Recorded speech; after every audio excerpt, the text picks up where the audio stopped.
E aí, investidores? Você sabe como montar uma carteira de investimentos equilibrada e segura? Hoje eu vou te mostrar a estratégia base, que é a estratégia que eu uso, que em resumo é bolsa, ativos fixos, setor imobiliário e exterior. Um jeito simples de lembrar como diversificar seus investimentos e não colocar todos os ovos na mesma cesta.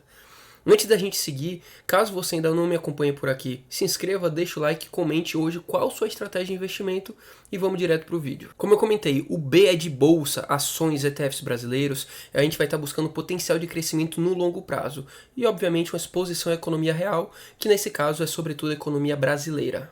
Sendo muito prático, investidores, quando a gente olha aqui desde 2012, a gente consegue ver a rentabilidade comparada tanto do CDI com o Ibovespa, IFIX, o IDIV, que é o índice das ações pagadoras de dividendo, e a Small, que é o índice basicamente de small caps da nossa bolsa brasileira. A gente pode observar que desde 2012, sim, o CDI foi o melhor investimento, mas bem próximo ali do IDIV, seguido pelo Ibovespa, IFIX e em último lugar o Small, que é o índice de small caps na nossa bolsa. Entretanto, pegando outros momentos aqui, e sempre o que a gente tem que ter em mente quando a gente olha a parte de diversificação e investimento na nossa bolsa brasileira, é sobretudo o timing e o momento. Tudo tem preço, as coisas boas e as coisas ruins. Não adianta você comprar uma ação que está muito bem precificada, você não vai ganhar dinheiro nela. Assim como tem gente que sim consegue ganhar dinheiro com ações, entre aspas, que não são tão boas.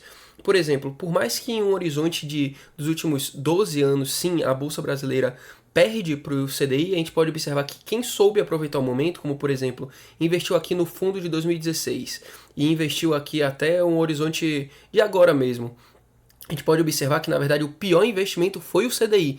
Então, mais uma vez, tudo a gente tem que ter em mente preço e timing também, investidores. Por isso que é sempre bom você estar diversificando. E sim, ações brasileiras são uma ótima forma de você se proteger contra a inflação e sabendo aproveitar o timing certo, sim, você consegue ganhar um bom dinheiro. E em adendo ainda aqui, investidores, quando a gente olha para a parte de renda variável, eu sou um grande defensor da parte de ETF, sobretudo lá fora. Entretanto, aqui no Brasil, como existe sim um grande gap, que sim é possível realizar a gestão ativa, na minha visão, dos ativos de renda variável aqui no país, tem ações e atitudes e estratégias que sim fazem sentido, como por exemplo aqui a Guepardo, que é um fundo de investimento em ações, né, um FIA, que a gente pode perceber que desde 2011, 2012, quando foi a sua fundação, ele até os dias de hoje ele superou tanto o IDIV como o CDI, como o Ibovespa, assim como esses small caps. Então sim, para quem consegue fazer uma boa gestão, consegue escolher o timing de investimento, você consegue ainda ir melhor do que esses outros ETFs, os outros índices de referência. E a segunda letra da nossa estratégia base é o A, de ativos fixos ou nada mais do que nossa famosa renda fixa. Tesouro Direto, CDBs, LCIs, LCAs, debêntures, assim sucessivamente. Aqui a gente vai estar buscando acima de tudo segurança e liquidez. E basicamente é o norte, a base da carteira para iniciantes.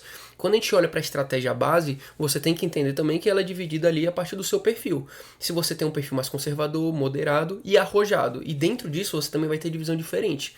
Pelo menos essa foi a estratégia que eu montei e que eu gosto de estar utilizando como norte. E mais uma vez, por que a importância da renda fixa? A gente sempre vai estar ouvindo e tentando entender a questão do CDI. O CDI nada mais é do que Certificado de Depósito Interfinanceiro. É a taxa que basicamente os bancos negociam entre si. Nos últimos 10 anos, basicamente, a gente pode observar que tiveram momentos do nosso CDI em 14%, 9,61%, uma média de 10% aqui nos últimos 10 anos a gente pode considerar bem focada. E esse é o norte que a gente tem que ter quando a gente vai falando de renda fixa. Mirar aqueles 10% e nesses cenários de possibilidade da gente conseguir pré-fixados, pós pagando mais de 10, 11, 12, 13, 14, enfim, aí a gente consegue estar ajudando no nosso planejamento de aposentadoria e de rentabilidade de certa maneira previsível. E sobretudo para você que é um investidor minimamente conservador ou que hoje só investe na poupança ou nem isso, olha a diferença de rentabilidade ao longo dos últimos 20 anos, pelo menos 20, 30 anos, como a gente consegue observar aqui. Desde basicamente 94, a gente pode ver que o CDI foi o melhor investimento, sobretudo quando a gente comparar com Ibovespa, poupança e IPCA, isso é inegável. Ainda que a gente vai pegar janelas muito boas de Bovespa descontado, barato, ainda assim a poupança e o IPCA, a nossa famosa inflação, fica muito a desejar. Ou seja, você hoje que tem um perfil conservador e acha que a poupança está ok, cuidado, você está sim perdendo dinheiro e está deixando de aproveitar cenários muito bons. Até porque 100% CDI já é uma segurança tão boa, até melhor do que a poupança. Então tenha isso em mente. E a terceira letra da nossa estratégia é o S de setor imobiliário. Aqui a gente vai focar especificamente em fundos imobiliários, que a gente vai estar buscando aquele recebimento de aluguel mensal que todo mundo gosta, isso é inegável. Seja para uma renda mesmo mensal, até mesmo reinvestir esse valor. A gente vai investir aqui, sobretudo, em imóveis, não só propriamente imóveis físicos, mas também em papéis. Aqui a gente não descarta a parte de investir fisicamente em um único imóvel. A questão dos fundos imobiliários acabam sendo um foco quando a gente fala em mercado de capitais, mas eu particularmente gosto muito do setor imobiliário também em imóveis físicos. Então aqui a gente vai ter esses dois nortes. E falando do poder dos fundos imobiliários, o que eu gosto de olhar aqui, investidores, é sobretudo a renda passiva. E aqui eu trago a minha própria estratégia, tá? Eu comecei a investir aqui só falando de fundos imobiliários. Eu comecei a investir em fundos imobiliários em setembro de 2021, ou seja, esse ano aqui estamos no 5º ano de investimento. Já, esse mês agora de setembro estou fazendo 5 anos que estou investindo em fundos imobiliários.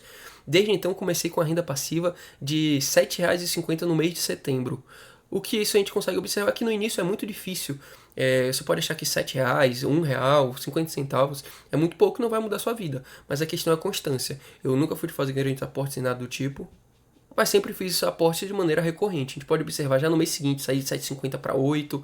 Mantive um tempo aqui em 8, que não aportei tanto, como vocês podem observar. Nem sempre eu consegui aportar. Aqui teve uma queda. Inclusive, não me lembro o que foi exatamente o que aconteceu. Não sei se eu precisei resgatar ou algum fundo imobiliário pagou menos. Acredito que algum fundo tenha pago menos aqui, tá, investidores? Porque dificilmente eu resgato alguma coisa dessa minha carteira de aposentadoria. Mas logo depois, 8,75, 8,85, caindo mais um pouco aqui. Agosto já basicamente que dobrei, e assim sucessivamente no ano de 2022. Eu saí do ano de 2021 com R$ 31,00 pagos por fundos imobiliários. 2022, 166 em total, né, em uma média de R$ 13,00 por mês. Já em 2023, dei um salto aqui para quase R$ 680,00, dando uma média de R$ 50,00 por mês. Em 24, no ano passado, fui para quase R$ 4.500 de renda passiva só de fundos imobiliários. E tive uma média de 370 por mês, basicamente. E esse ano, que ainda não se encerrou, já superei ano passado, com mais de 5 mil, com a média até agora de 418. E esse valor aqui ainda vai aumentar, porque setembro ainda não anunciou todos, e ainda tem outubro, novembro e dezembro, ou seja, 3 meses que eu basicamente vou receber por volta de R$ 600 e vai subir para cima de 6 mil aqui, pelo menos esse valor. Então, o legal dos fundos imobiliários é que você consegue acompanhar essa rentabilidade crescendo, vai pegando os dividendos, mais algum aporte seu e aumentando a sua carteira. Imagina isso daqui em 5 anos.